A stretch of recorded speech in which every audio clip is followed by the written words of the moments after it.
Ça fait maintenant 1 an que je suis mariée et voici les conseils que je te donnerais si t'étais ma petite sœur. Le mariage, c'est pas que de l'amour. Tout ce qu'on te raconte sur les réseaux sociaux, en général, c'est faux. C'est potentiellement finir le reste de tes jours avec la même personne. Est-ce que tu penses sincèrement pouvoir supporter cette personne jusqu'à la fin de ta vie? Est-ce que ce petit défaut que tu minimises aujourd'hui sera pas l'objet plus tard de grands conflits? Il faut vraiment que tu te poses les bonnes questions. Est-ce que tu te maries par passion, par amour, ou est-ce qu'il y a également de la raison dans votre union? Cherche l'homme patient et surtout celui qui est éperdument amoureux de toi. Je sais que c'est bizarre à dire comme ça, mais j'ai l'impression que toutes les relations que je vois qui marchent le mieux, c'est celles où l'homme aime le plus la femme. Cherche vraiment celui qui est fou de toi, qui t'aime pour ce que tu es, qui accepte tes défauts et qui, lorsque tu rentreras dans ce ménage, aura de la compassion.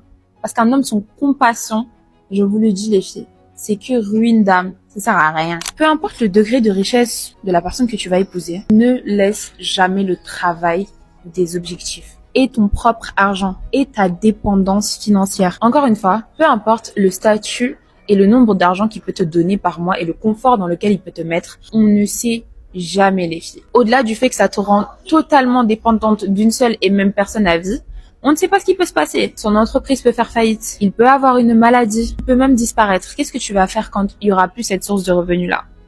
Assure toujours tes arrières et fais de sorte de toujours avoir quelque chose sous la main au cas où. Et pour finir, vraiment, prends ton temps. Écoutez, le mariage, c'est pas une course. C'est vraiment de la chance. Vous pouvez tomber sur une merveilleuse personne comme vous pouvez tomber sur une personne qui va gâcher votre vie. Alors la meilleure des choses que vous puissiez faire, c'est prendre votre temps, poser les bonnes questions avant de vous unir à cette personne, connaître votre valeur et surtout enquêter comme le FBI sur la personne. Ne laissez pas l'enquête, hein. Je rigole pas avec ça.